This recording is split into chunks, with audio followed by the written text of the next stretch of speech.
Tony D and Little Joan in the background, and this is a screenwriter's rant on The Old Way, a Western starring Nicolas Cage. Smash like and subscribe. Thank you for smash liking and subscribing. Check out my books, links in the description. Comedy Horror in South Jersey. It's the Pineys.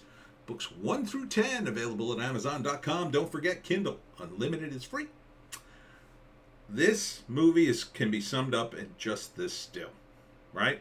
So, Nicolas Cage is in the background burying his wife, and his daughter's in the foreground, and they're going to both get revenge. That's the twist on this one. So, it's not just Nicolas Cage get revenge for his wife, who turned him into a family man. He was a ruthless killer and then got turned into a family man. Now they're getting revenge for Ma. Oh, yeah. This looks great. This looks great. Cage, of course, is Cage, and but the twist on a western is he's going to teach his daughter how to shoot. Yeah, and she's just as grim as he is. So in this scene, they're questioning these guys, and the girl just doesn't care. She's been taught how to shoot, and she's ready to kill these guys.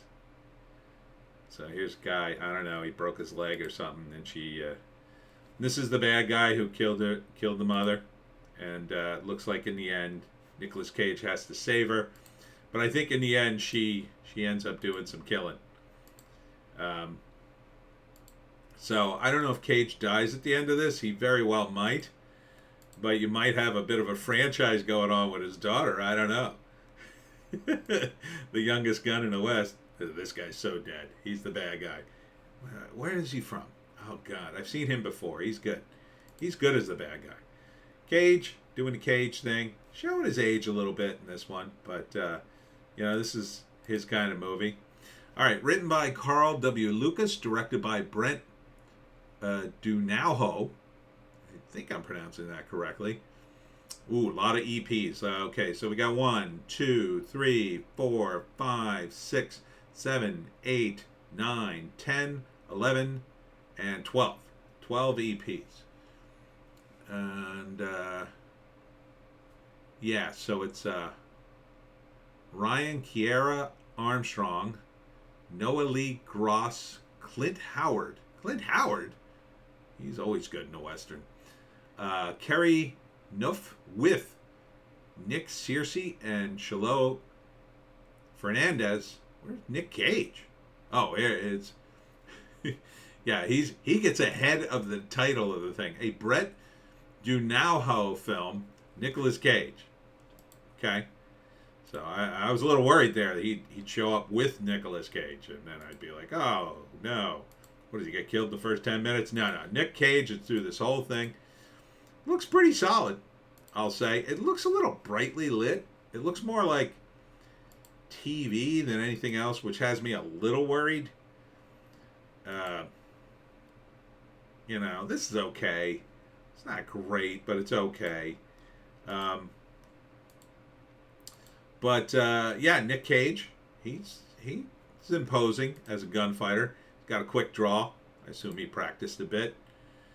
Can't remember. What was the last Western? I think he's been in Westerns before. If he hasn't, I mean, this is perfect for him. And you know me, I like a good Western. And this has the additional wrinkle of his daughter being taught. And she's just about the right age where she can't handle a gun. She's young. She's super young to do it. And she is stone-faced. She's more stone-faced than he is. And that's going to be cool too, right? Like his daughter's just as like, she's like a little mini High Plains drifter. So, so that's the twist, basically. It's father-daughter revenge as opposed to just random cowboy revenge. So it's like Unforgiven if Clint Eastwood's daughter had come along for the ride. So it's probably not, like, as good as Unforgiven, but I think it's going to be pretty damn watchable. Westerns always are, right? It's got action, it's got drama, got a little comedy in there. I mean, you kind of can't beat a Western. I mean, they're really hard to beat, When you look at the superhero movies, superheroes movies can have that stuff in it, but they're missing that drama. They're really missing the drama part because westerns are so grounded in reality, you know, and superheroes just aren't. Uh, the only thing that comes close, I think, are crime dramas. They come a little bit close, but westerns, it's more open because it's just so frontiery, right? So you never know what the ending could be. It could be like everybody dies, or they just get away. Just get away because of that time period. Yeah, you just drive up, ride off into the sunset, and you end up in another town. And 10 years later, you're a completely different person because that's the kind of time it was, right? That's why criminals could run amok because you could just keep changing your name. They didn't have fingerprints. If everybody died who saw you, you were golden. You were golden as a criminal. Um, yeah, the old way. Sign me up. When's this thing come out? I'll see this thing. I don't think we have a date on it yet. Now we're starting to see movies in March. So I'd put this around March. Spring, maybe. I mean, let's see. What's the year? 2023. Yeah, so it's going to be early next year sometime. Last one I saw for March. So I guess I'd clock this in around March. I mean, it's not a bad March movie. I don't know if it's a winter movie. It feels like more of a summery movie. Or spring movie. Right? Yeah, the kind of stuff I want to see in the winter when it's freezing out. Like, that's when I want to see the sad, depressing movies. Right? I want to see like something hard. Because it kind of matches the mood of the weather. This feels more like a spring movie or summer because it takes place in like a desert. So, all right, that's it for me, Tony D and Little Joan. Check us out on Odysee, Bitchute, and Rumble for our more bass takes. I'll be at the Pinelands Brewery Saturday from 2 to 6. Hope to see you there, and we'll see you